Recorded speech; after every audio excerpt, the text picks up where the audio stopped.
Episode 1 of Mobland kicks off with a tense standoff, immediately setting the tone for this gritty crime thriller.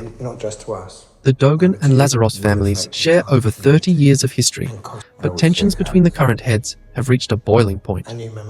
Trying to mediate the feud is Harry D'Souza, a representative of the Harrigan family. While both sides reluctantly agree to shake hands, neither is willing to apologize, putting Harry in a tough spot. Conrad Harrigan, who oversees the gangs on his turf, quickly realizes that peace is only temporary. He orders Harry to shoot both gang leaders. Problem solved, at least for now. While the adults fight for control, their children are running wild.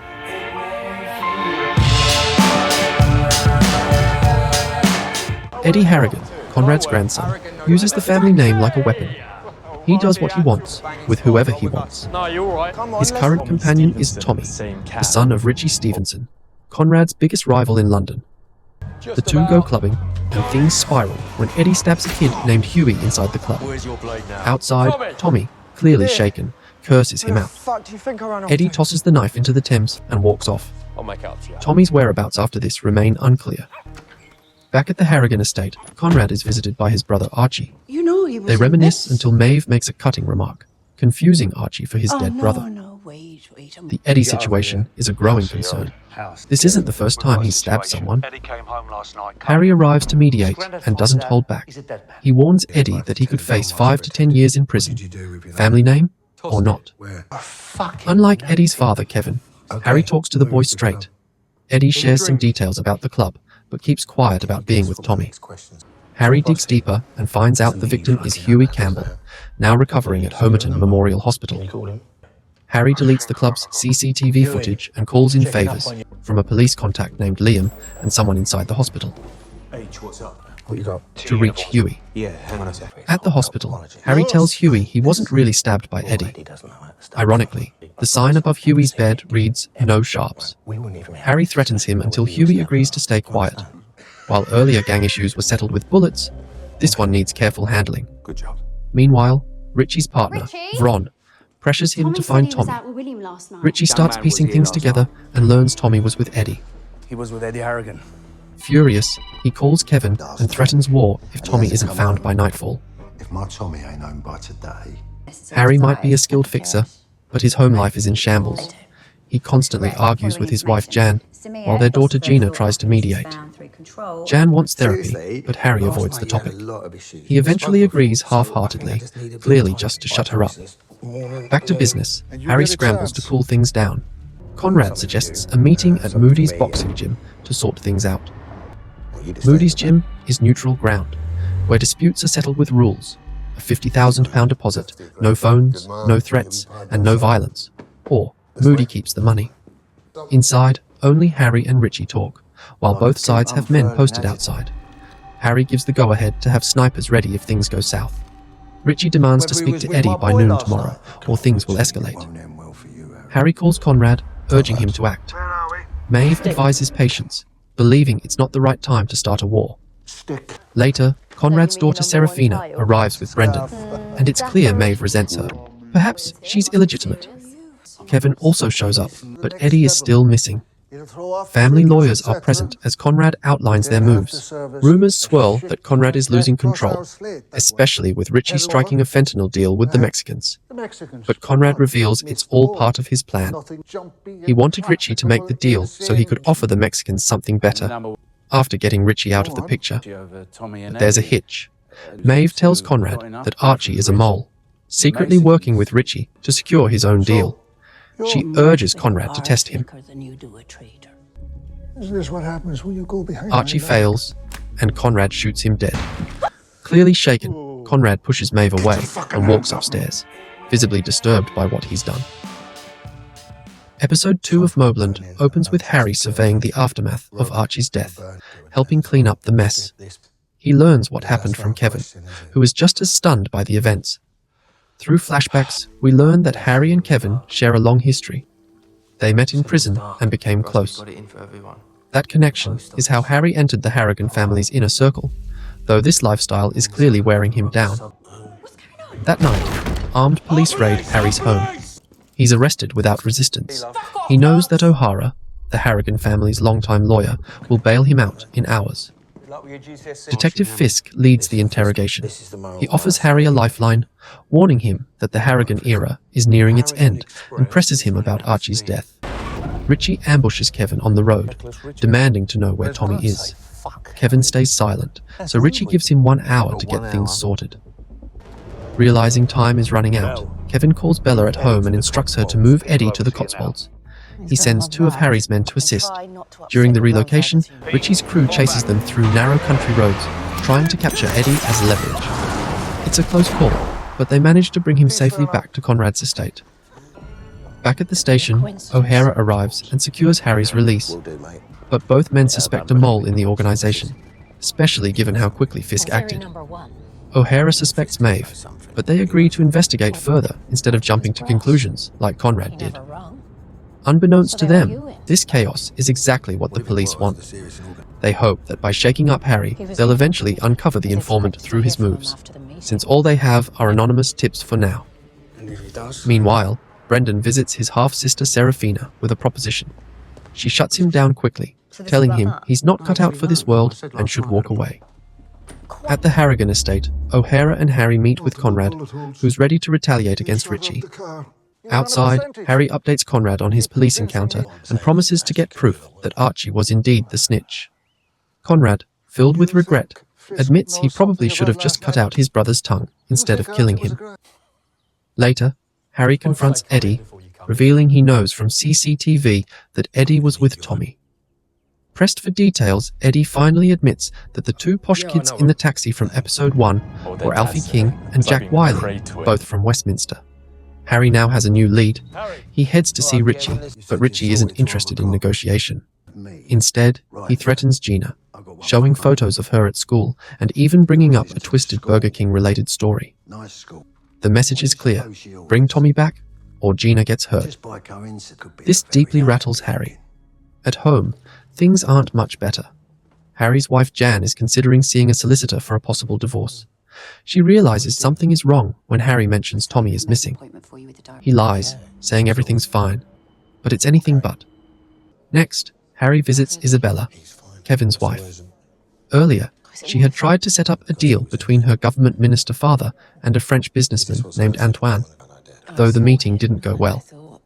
Her father mocks her about her age, revealing a cold relationship.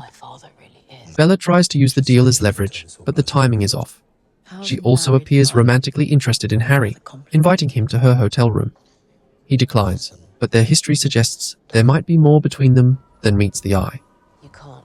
Harry then tracks down Jack and Alfie, who confirm details about the club, but they're uncertain about what exactly happened with Tommy. At the estate, Maeve speaks to Eddie, reminding him that she raised him and calling him a proper Harrigan.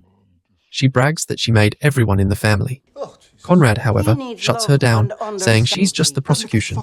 Eddie is a toe rag, and he's the judge who makes the final call. But how long will that power last? With time running out, Harry heads to the club. Where's Tommy?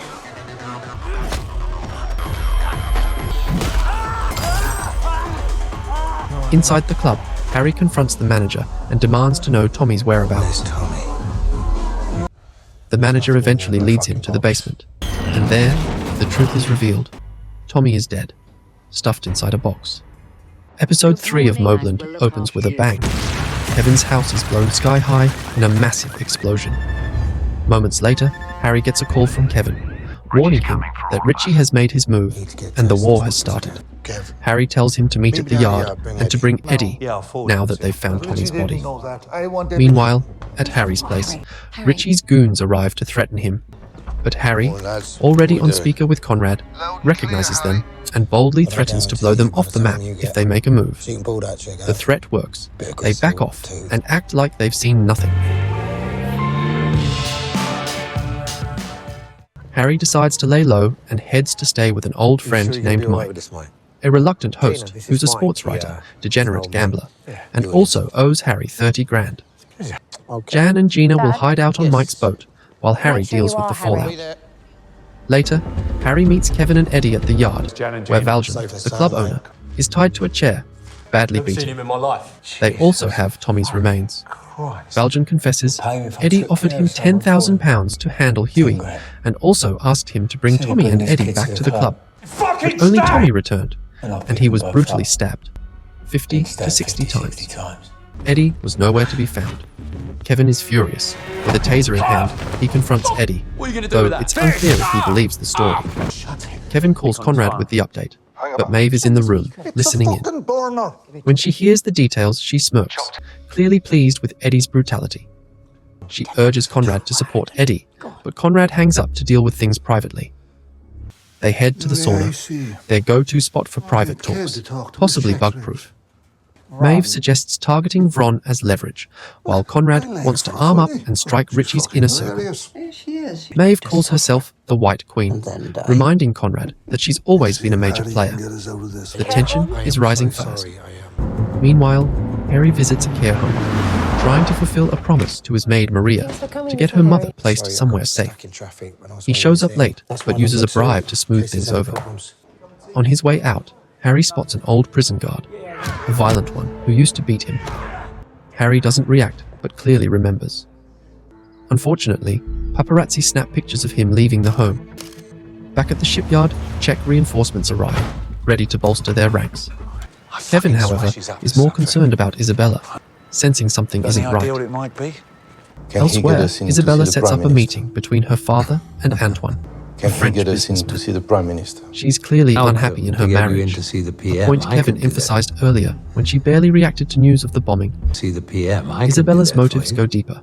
She's playing a long game to bring down her father, who offers to get Antoine access to anyone for a price. What he doesn't know is that Isabella has planted a hidden camera, Get you in to see filming anyone the you whole want. thing. But Antoine flips the script. He keeps the footage and blackmails Isabella, I'll be in forcing touch. her to cooperate. Back at the yard, Harry and Kevin are ready to kill Valjean, but instead, they switch tactics. You don't get it. Playing good cop, hot bad cop, they pressure him into helping them buy time and secure his family's safety. One look at him, think, At Conrad's estate, Eddie returns to cold looks from Serafina. Brendan off top spot. Brendan's also there. Maeve enters, praising Eddie and throwing jabs at Serafina. But Serafina snaps back, reminding Maeve that she only married into the family. Conrad takes Serafina aside, confirming their past affair and revealing that Maeve was only 16 when he got her pregnant with Brendan. Serafina's mother is out of the picture, but she's sharp, asking Conrad directly whether Eddie killed Tommy. She knows that's the fuse to ignite war with Richie, but Conrad keeps up the act of being in control. Later, Harry calls Richie to break the news about Tommy's death. The plan? Frame Valjean and also throw the cops off using a car switch trick. Earlier, Harry and Kevin swapped cars, and Kevin now taunts the trailing officers. Meanwhile, the police receive an anonymous tip about Archie's body, buried in a casket. Harry delivers a bloodied Valjean to Richie, who prepares to torture him for the truth. chop him up. If the story doesn't add up, Harry knows Richie will be coming for him. Meanwhile, Bella calls Harry and invites him to her hotel room. She confesses to the blackmail situation. Harry promises to fix it. There's a moment. They nearly kiss, but don't. Still, the tension is real. As Harry walks away, he knows things are about to get a whole lot worse. Episode 4 of Mobland opens with Harry confronting Antoine. After some light threats, the Frenchman hands over both the original memory card and the backup. Antoine then tries to bribe Harry with £40,000, but Harry's loyalty to the Harrigans is unshakable. In response, he slams the cash back in Antoine's face and walks out. Harry then heads to see Jan and Gina, who are still staying on Mike's boat. Jan is frustrated with Harry's constant absence, but Gina's heard this all before, and quickly puts on her headphones to tune them out. Harry attempts to recap everything that's happened, but Jan cuts him off. She says she has 3 dislikes, and one of them is being kept in the dark. She's accepted her limited role in Harry's world, on the condition he keeps her out of it. She also wants to go back home, and Harry, realizing he's out of options, agrees. Elsewhere, Conrad receives word that Archie's body has been found. It's Archie. Only 2 people knew where it was buried, Harry and Conrad.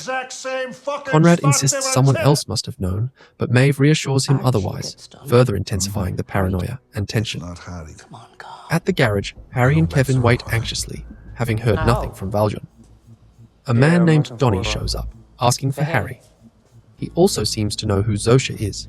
Harry claims not to know him and shrugs it off, but Donnie turns out to be a warning from Conrad and Maeve, who have begun tailing both Harry and Jan. They're all difficult. Back at the yard, Kevin and Harry reminisce, including about the abusive prison guard seen in episode 3, now identified as Rusby. Kevin claims the name doesn't ring a bell, but he's hiding something. Kevin then reveals a twisted truth. Bella used to visit the house, and Conrad slept with her. Maeve told Kevin, and Bella later confirmed it. She said it was true. Apparently, they first met at Cheltenham, and after Conrad lost interest, Kevin, smitten, became the next in line. It's another reminder of how entangled and messy everything has become. Meanwhile, Jan attends therapy, then messages Alice from episode 1 to vent about Harry. But then Conrad shows up at her apartment, flirting lightly with Alice. When Alice leaves, the situation turns threatening. Conrad warns Jan, telling her Harry is family and hinting that she's being watched, especially during her walks with Alice. Jan is visibly shaken after he leaves. Harry gets a call. Richie wants to meet that night. Before heading out, Harry visits Jan, who tells him Conrad has been snooping around. Then comes a reveal. Alice is actually an undercover officer. Her flirtation with Conrad is part of a dangerous assignment. Back at the estate, Maeve speaks to Eddie, calmly reassuring him. She confidently claims, "We've got everyone exactly where we want them." We now get confirmation that Eddie did stab Tommy, and Maeve has been pulling the strings all along. Worse still, they've got something else planned. That night, Harry visits Bella, handing over the memory stick and its backup. But Bella's not backing out of the deal. She immediately calls Antoine to finalize the next steps. On his way out, Harry crosses paths with Kevin, who's headed into Bella's apartment. The tension between Kevin and Bella is palpable, with forced affection and deepening mistrust. In the car, it becomes clear that Kevin does know who Rusby is. The man used to abuse him in prison, and while it's strongly implied the abuse was sexual, this isn't fully confirmed. Yet Kevin's earlier lie to Harry makes sense now. Later, Harry meets Richie, who is still holding Valjean captive. Richie hands Harry a knife and tells him to prove his loyalty by stabbing Valjean. Harry does it without hesitation and even offers to clean up the scene. Richie appears to fully believe the club story, but he's not finished. He tells Harry he wants the entire Harrigan family present at Tommy's funeral. Episode 5 of Mobland opens with Kevin and Harry discussing Richie's demand. The Harrigans are invited to Tommy's funeral and wake, and they both know it's a trap. Still, with their hands tied, there's little they can do. The conversation shifts to Rusby, the prison guard. Kevin finally admits he remembers him, a man who sexually assaulted him during his time in prison. Though Kevin doesn't say it directly, Harry puts the pieces together and reveals where Rusby is. Before they can act, Conrad summons them to the Cotswolds for a council of war. Meanwhile, Jan is shocked to learn they're expected to attend the funeral. She senses the danger, but once she hears Bella is going too, she changes her mind and agrees to come. At the council, Harry reluctantly admits that Richie's move is brilliant. Whether they attend or not, they lose. Kevin believes the funeral is all for show, a power play by Richie to humiliate them on his turf. Still, walking in unarmed makes it a huge risk. If they go, they must be cautious, especially Eddie, whose drinking has caused plenty of problems. Harry plans a backup strategy, arranging for weapons to be smuggled in as a contingency. Despite Maeve and Eddie's objections, Conrad decides to accept the invite. To ensure the plan works, Harry blackmails one of Richie's goons, who's secretly having an affair with Vron. Using photos pulled from the guy's phone, which hilariously had 123456 as the passcode, Harry convinces him to stash the weapons. A cash bribe helps seal the deal. Elsewhere, Brendan visits Serafina, trying to impress her by flashing uncut gems. He's looking for a financier and wants her help, but Serafina demands 80% of the commission if they go through with it. Brendan tries to negotiate, but is clearly out of his league. As tensions rise, Alice calls Jan and asks to meet. During their conversation, Jan reveals the funeral plans, which Alice relays back to the police. Going to Tommy Stevenson's funeral. The day of the funeral arrives. Maeve is already drinking, and on the way, Eddie starts sowing distrust between Harry and Kevin, questioning their loyalty. What? At the wake, the Harrigans arrive to cold stares and tension. Eddie immediately causes problems, calling Richie Richard and awkwardly trying to kiss Vron on the cheek. During Richie's speech, Maeve won't stop whispering in Conrad's ear, claiming Richie is punking him out with his stare. Conrad snaps and tells her to shut up, a bit too loudly, drawing attention. While the others socialize, Eddie sneaks upstairs, snorts coke, and starts rummaging around. Harry catches him, calls him out, and forces him to drop the act. Back downstairs, Harry returns just as the tension spikes. Richie glares at Conrad, but it's Maeve who stirs things up again, confronting Vron. Vron insults Maeve, subtly calling her ugly, and Maeve returns to drinking. Unbeknownst to her, the drink has been spiked to keep her sedated. Before she passes out, Maeve nods at Eddie, encouraging him to provoke someone. Eddie bumps into a guest, ready to start a fight, but Richie steps in and offers to have Eddie driven home, diffusing the situation and keeping up appearances. Finally, Conrad and Richie talk in private. Richie reveals he knows who killed Tommy. The club owner talked.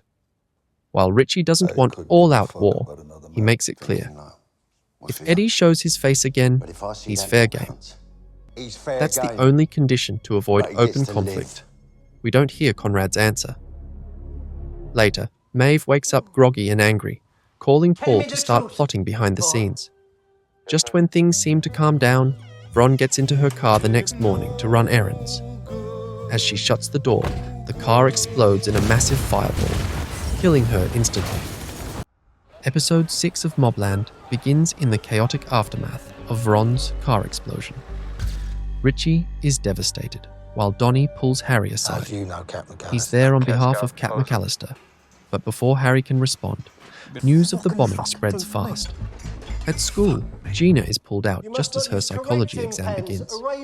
She's furious at her father, but Harry is focused on more pressing matters. They all head to Conrad's estate. There, Kevin confronts Maeve, suspecting she orchestrated the bombing. But before she can say much, Conrad admits it was him. Why? He reveals they had Semtex rigged in Vron's car as a backup plan, and when Richie disrespected him, Conrad went ahead and triggered it. He's ready for war and confident they have the numbers to win. Kevin is stunned. He reminds Conrad that the Mexicans were dealing with Archie, and without him, they've lost their leverage. Conrad doesn't care. He's made up his mind. Richie calls Conrad, and both Eddie and Conrad taunt him. Watching everything fall apart, Kevin and Harry realize all their efforts to keep the peace are now destroyed. Meanwhile, Serafina and Brendan are in Antwerp, working on their diamond deal with a buyer named Leonard.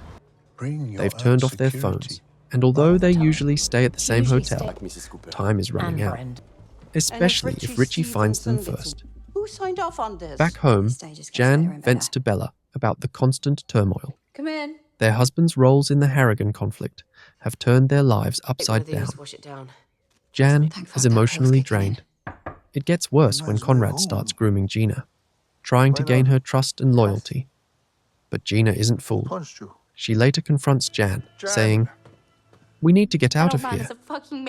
As this unfolds, a helicopter arrives, right as Harry urges Bella to pull the plug on the Antoine situation. She agrees to consider it. Harry then leaves for Antwerp. But behind the scenes, Maeve calls Richie, offering him an olive branch. In exchange for intel on Serafina and Brendan's location, she gives him permission to kill Serafina, but keep Brendan alive. Richie accepts and then calls the Mexicans, possibly sealing a deal of his own. Harry arrives in Antwerp and gains access to Serafina's hotel room. He tries to call her, but Brendan answers and shuts him down, refusing to pass the phone or cancel the deal. Brendan is desperate for respect and is willing to risk everything for it. Serafina picks up on something being wrong. Leonard feels off, and Brendan is jittery. Nobody is gonna fuck this While up. he's distracted, You she don't secretly answer that. shares her Do not. location with Harry. The deal takes place at a warehouse.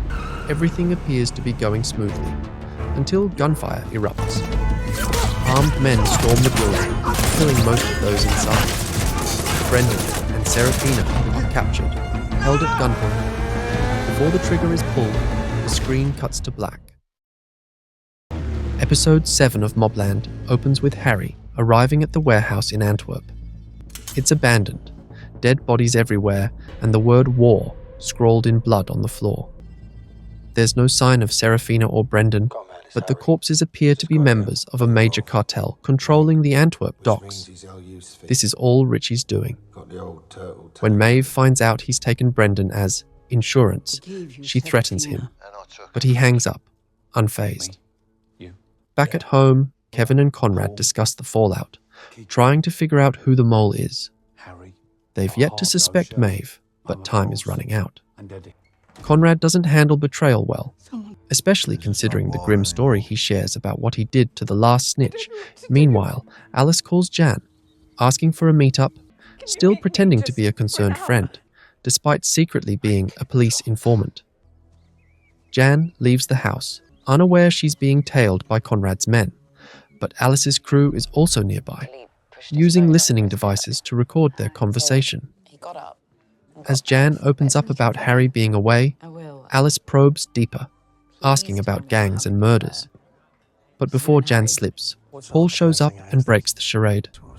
He drives Jan home, warning Alice to back off. On the way, Paul questions Jan, but she keeps calm and doesn't reveal anything. Elsewhere, Bella meets with Antoine, trying to get him back on board now that she's secured a meeting with the Home Secretary.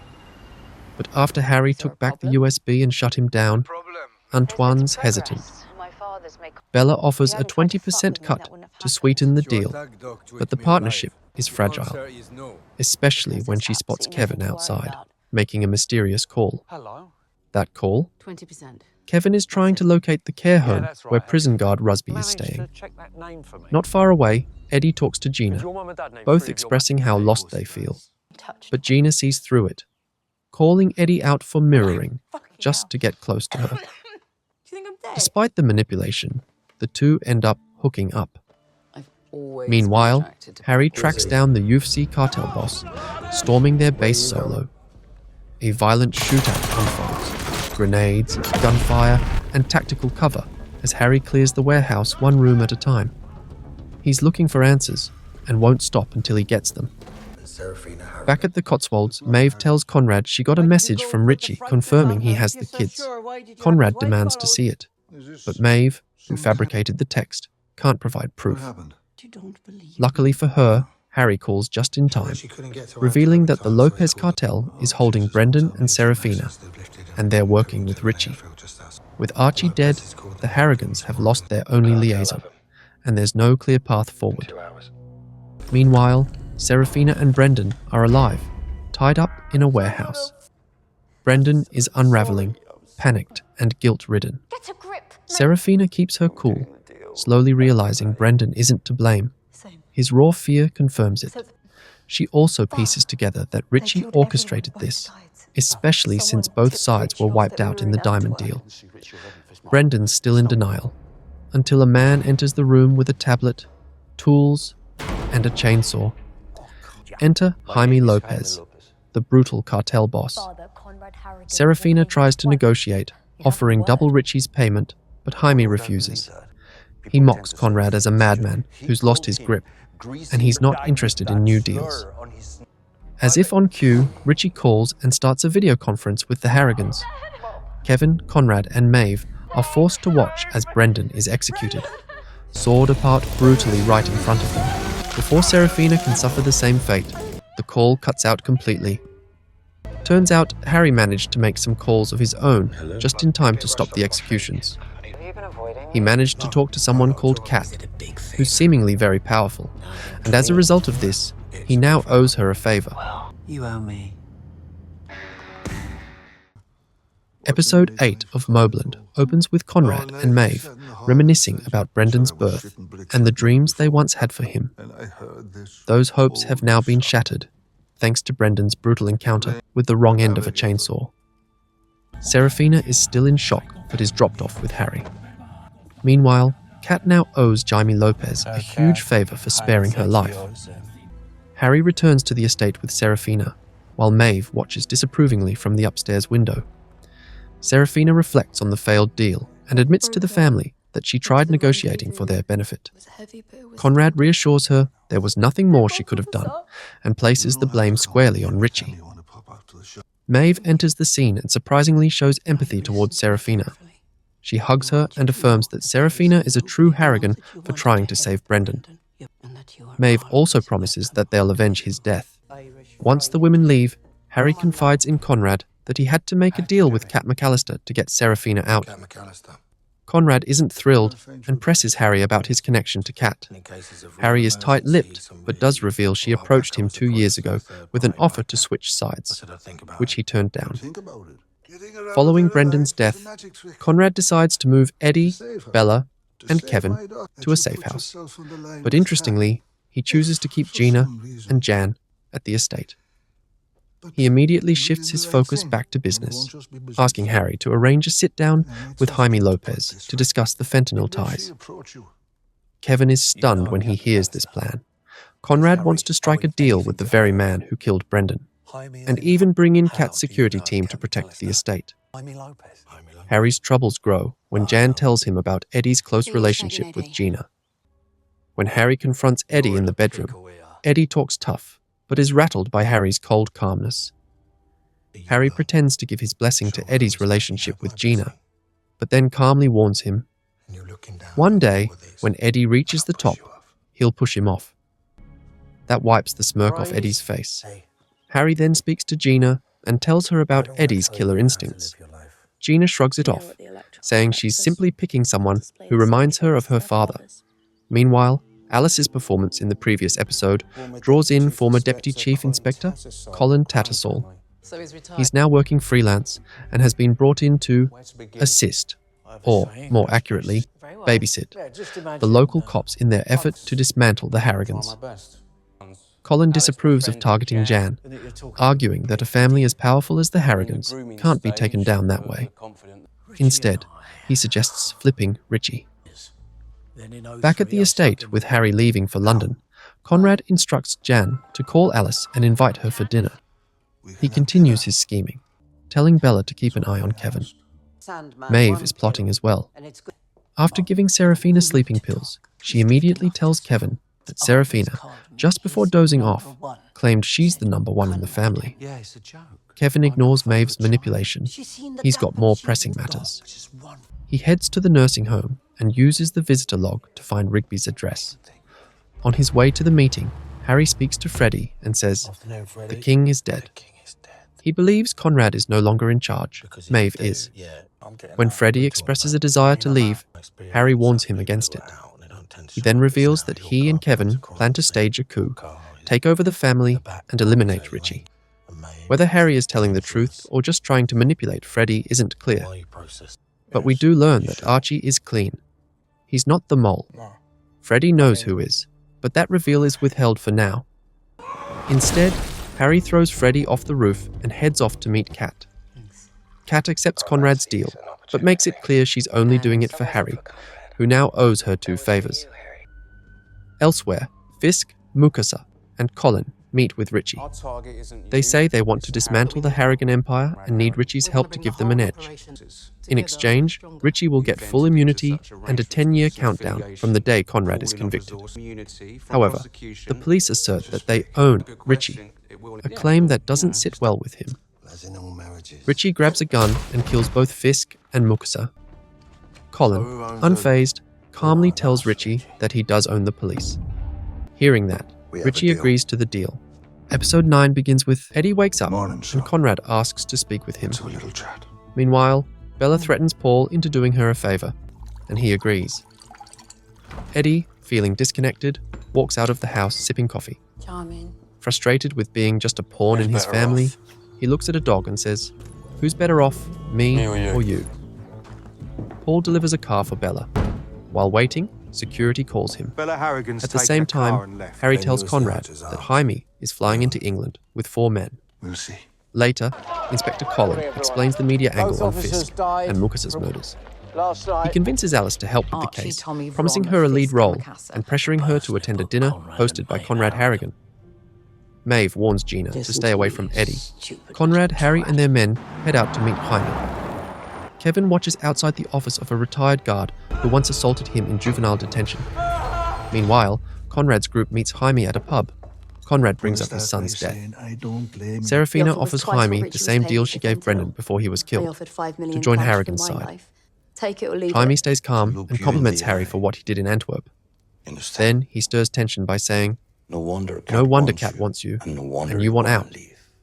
Bella meets with Antoine to continue their deal, arranging a meeting with Homeland Security and a sanctioned Syrian arms dealer. Gonna plaster. Kevin picks up the retired guard, pretending to be a rideshare driver.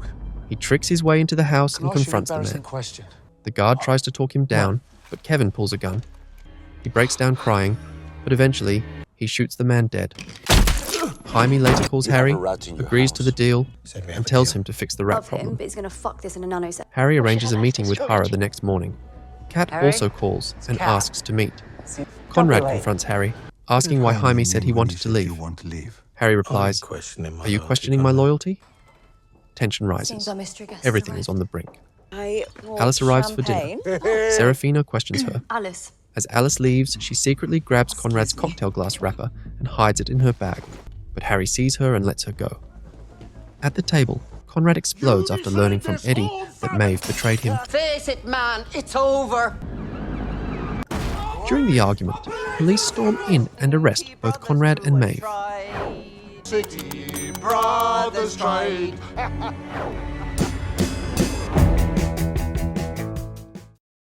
Kevin stands in a blood-splattered room, ranting to Rusby's lifeless body about the chaos that has consumed his life. He's known for a while about Bella's connection to Conrad and the truth about Eddie's real father. It's now confirmed Conrad, not Kevin, is Eddie's biological dad.